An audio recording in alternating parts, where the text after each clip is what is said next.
શ્રી ગણેશાય નમઃ. નમસ્કાર દર્શક મિત્રો. મેષ રાશિ, અક્ષર અલઈ. શનિ વક્રી બને છે. કર્મફળદાતા, ન્યાયકર્તા શનિ મહારાજ તારીખ 27/7/2026 સોમવારે, અષાઢ સુદ 13 સવારે 10:27 શનિદેવ વક્રી બને છે. એ મીન રાશિમાં જ વક્રી બને છે.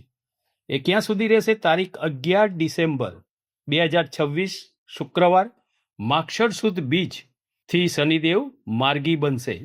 આ 138 દિવસનો સમય આ તમારી મેષ રાશિ માટે કેવો રહેશે એ વિશેની આપણે માહિતી અહીંયા જોઈએ. તો આ સમય એવો હોય છે, કોઈ બી તમારે સાડાસાતી હોય, મહાદશા હોય કે કોઈ ગ્રહ વક્રી હોય, આ એવો સમય હોય છે કે એમાંથી ભૂલોમાંથી કંઈક શીખવાનું હોય છે, કોઈ બી વ્યક્તિને ઓળખવાનો હોય છે. તો આ સમય તમારે તમારી રાશિથી, આ મીન રાશિનું આ શનિદેવનું વક્રી બનવું એ તમારી રાશિથી 12મા સ્થાનથી રહેશે. સૌ પ્રથમ તો જોઈએ તો મીન રાશિમાં વક્રી શનિદેવ એ તમારે પડકાર સમક્ષ છે, એક જાતનો પડકાર રહેશે. અહીંયા તમને મહેનતનું ફળ જોઈએ એટલું પૂરું ના મળે, થોડું ઓછું મળે, વિલંબથી મળે. તમને એમ થાય કે આટલી મહેનત કરીએ છીએ પણ કશું દેખાતું જ નથી. કોઈ પણ વસ્તુ તમે કરો એનું તરત તમને એનું સારું ફળ જોઈ ના શકો, એમાં વિલંબ થાય. વારંવાર તમે પ્રયત્ન કરો, બહુ જ પ્રયત્નથી તમે આમાં સારું ફળ મેળવી શકો. કેમ કે આપણે દરેક વખતે શનિદેવની વાત હોય ત્યારે કહીએ છીએ કે શનિદેવ એ કોઈ દિવસે શોર્ટકટનું ફળ આપતા નથી, મહેનતનું જ ફળ આપે છે. નિર્ણયો લેવામાં તમારે ઉતાવળ ન કરવી. સૌ પ્રથમ તો ઉતાવળે લીધેલો નિર્ણય તમને નાણાકીય રીતે કોઈ પણ રીતે તમને અહીંયા નુકસાન કરી શકે. તમારે અહીંયા ખર્ચા ઉપર પણ નિયંત્રણ રાખવું પડશે. તમારી મેષ રાશિમાં શનિની સાડાસાતી પણ ચાલે છે.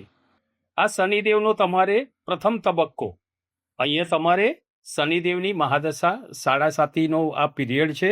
શનિદેવનો આ પ્રથમ તબક્કો છે મહાદશાનો. માર્ચ 2025થી પ્રારંભ થયો છે. અહીં થોડી ચિંતાઓ વધી શકે. તમારી રાશિથી 12મા ભાવથી શનિનું આ વક્રી હોવું, 12મો ભાવ એ જાવકનો છે. દર વખત આપણે કહીએ છીએ કોઈને જાવક ગમે નહીં, ખર્ચા ગમે નહીં. આવક આવ્યો ને એ ગમે, પણ સ્થિતિને અનુસરીને ખર્ચા કરવા પડતા હોય છે. આ સમય વિદેશ ગમન માટે પણ તમે કંઈક એવો પ્રયત્ન કરો, ખર્ચા થઈ શકે, પણ આમાં તમને અમુક તમારા જન્મના જો ગ્રહો સારા હોય તો આમાં સાનુકૂળ સમય બની શકે. જો તમારી જન્મકુંડળીમાં શનિ સ્વગૃહી હશે અથવા તો કોઈ પાપગ્રહથી યુક્ત નહીં હોય તો આ સમય તમારે વિદેશ ગમન માટે પણ સારો જોવાશે. અહીંયા તમારું મન શાંત રાખવું ખૂબ જરૂરી રહેશે. કેમ કે અહીંયા કોઈ બી રીતે તમને કોઈ વ્યક્તિ તમને મનથી ડિસ્ટર્બ કરે. અહીંયા તમારે આધ્યાત્મિક વાતો સાંભળવી અને વધુ પડતું તમારે કોઈ જોડે ચર્ચામાં ન ઉતરવું, વાદ વિવાદમાં ન ઉતરવું. વધારે તમારે કોઈ પણ કામ તમે ઉતાવળથી ન કરવું, ધીરજથી કામ કરવું. કોઈ બી કામનો પ્રારંભ ધીરજથી કરવો, સમજી વિચારી.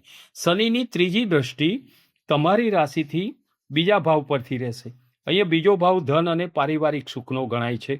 અહીંયા તમારી વાણીની અસર પણ જોવાશે. તમારે નાણાકીય રીતે થોડી સાવચેતી રાખવાની. તમારું કામ મેનેજમેન્ટ પૂર્વ આયોજન કરીને તમે બધું કરો છો. તમે કોઈ પણ વસ્તુ અગાઉથી એનું મેનેજમેન્ટ કરો છો અને એથી સફળતા પણ મળે છે. પરંતુ અહીંયા આ સમયે કોકવાર તમારું મેનેજમેન્ટ ખોટું પણ પડી શકે. તમે જે વિચાર્યું હોય એના કરતાં અહીંયા જુદું પણ બની શકે. બીજું, તમારે અહીંયા બોલવામાં પણ થોડો, આગળ કીધું ને, થોડું વિચારીને બોલવું. અભિમાનના શબ્દો ના બોલાઈ જાય એનું ધ્યાન રાખવાનું અને ખાસ સંભાળવાનું. તમારી મહેનત તેમજ કામ પ્રત્યેની નિષ્ઠાથી તમે કોઈ બી રીતે ગળમથલ કરીને તમે કોઈ બી પ્રયત્નો તમારા ચાલુ જ રહેશે. એનાથી તમે આર્થિક લાભ તો સારો એવો મેળવી શકશો. તમને શાંત બેસવું ગમતું નથી, કંઈકનો કંઈક તમે કાર્યશીલ સ્વભાવ છે. તમારો મેષ રાશિનો અવયવ મસ્તક છે, એટલે તમે સતત વિચારશીલ હોવ છો. બીજાનું ભલું કરવાની તમારી ભાવના હોય છે. તમારું પણ એમાં ભલું થતું હોય છે. અહીંયા તમારે ખર્ચા પર ખાસ આગળ પણ કીધું અને ફરીથી કહું છું, આયોજનથી જ તમારે ખર્ચા કરવાના, નહીતર તમે બચત એ ઓછી થશે. તમારે બચત વધારવાની રહેશે. આ સમય સારો, જો બચત સારી હશે તો સારો જોઈ શકશો. શનિદેવની 7મી દ્રષ્ટિ તમારી રાશિથી 6ઠ્ઠા ભાવ પર રહેશે. 6ઠ્ઠો ભાવ એટલે કે ઋણ, રીપુ અને આરોગ્ય આ બધું જોવાતું હોય છે. તો તમારે અહીંયા તમારા જ પોતાના જ વ્યક્તિઓથી સાવધાન રહેવાનું છે. આને કહીએ છીએ આપણે ગુપ્ત શત્રુઓ. તમારી સાથે સામે સારું બોલે અને પાછળથી તમારું કોઈ પણ રીતે નુકસાન કરે, એ તમારે એવા વ્યક્તિઓને ઓળખવાના રહેશે. ખર્ચા ઉપર નિયંત્રણ રાખવાનું રહેશે. ઋણ વધી ન જાય એનું તમારે ધ્યાન રાખવાનું. નહીં તો બીજી લોનનું આ બધું આયોજન તમારે કરવું પડે. તો અહીંયા પાછું આરોગ્યનું પણ તમારે અહીંયા થોડું સાચવવાનું રહેશે. આરોગ્યમાં તમારે બહારનું ખાવાનું તમારે મર્યાદિત કરવું પડશે. ઘરનું સાત્વિક તમે જમો, કેમ કે આરોગ્ય ખાસ તમારે સંભાળે એની લેવાની રહેશે. દોડધામના લીધે રાત્રિના ઉજાગરા આ બધું ટાળવું. નહીં તો અહીંયા તમારે શું માનસિક રીતે તમે ડિસ્ટર્બ વધારે રહેશો. તમારે મન શાંત રાખવાનું રહેશે. કોઈ બી વ્યક્તિ તમને ગમે તે થાય એમાં વિવાદમાં નહીં ઉતરી, મનને શાંત કરવું બહુ જ જરૂરી રહેશે. બીજું, પ્રવૃત્તિઓ જે હોય વધારાની એ તમારે બને ત્યાં સુધી ટાળવી, કેમ કે આમાંથી તમને માનસિક તાણ જેવું પણ વધી શકે. કેમ કે કોઈ પણ વ્યક્તિ તમને માનસિક રીતે ડિસ્ટર્બ કર્યા જ કરે. તો અહીંયા તમારે એવા વ્યક્તિઓ જોડે પણ બહુ જ મર્યાદિત સંબંધ રાખવાના રહેશે. હવે આગળ જોઈએ તો તમારી રાશિથી 9મા ભાવની અહીંયા શનિદેવની 10મી દ્રષ્ટિ જે છે ને તમારી રાશિથી 9મા ભાવથી રહેશે. અહીંયા 9મું ભાવ જે છે ને ભાગ્યનું જોવાય છે. અહીંયા તમારું ભાગ્ય, ધન પ્રાપ્તિ, આ બધું ભાગ્ય તમને ધીમું ધીમું પ્રગતિ સારો કરાવે.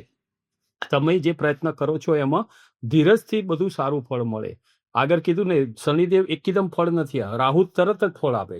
રાહુ શુભ હોય ને આકસ્મિક ધન લાભ કરે, જ્યારે આ શનિદેવ જે છે ને એ ધીમે ધીમે મહેનતનું સારું એવું પ્રગતિવાળું સમય તમને બતાવે.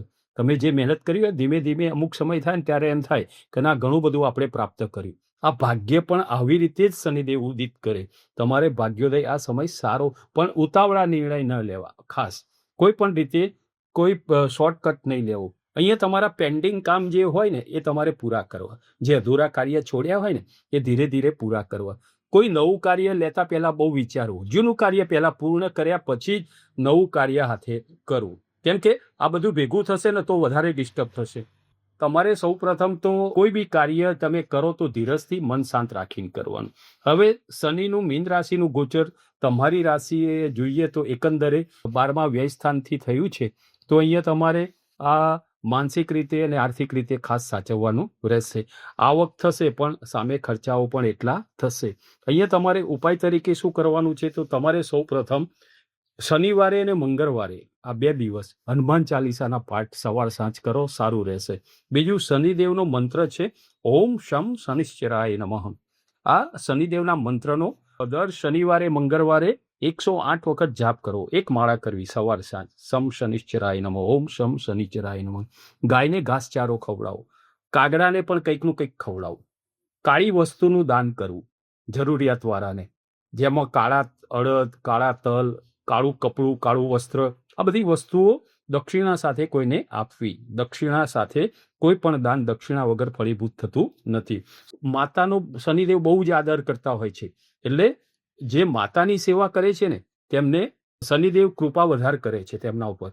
એ શનિદેવને ખૂબ ગમે છે. એટલે માતાની સેવા કરવી, એમને માન આપવું, એમની આજ્ઞાનું પાલન કરવું. તો આ હતી શનિદેવ વક્રી બની અને મીન રાશિમાં રહીને તમારી મેષ રાશિ માટે કેવું ફળ આપનારો બની રહેશે તે વિશેની માહિતી. નમો નારાયણ.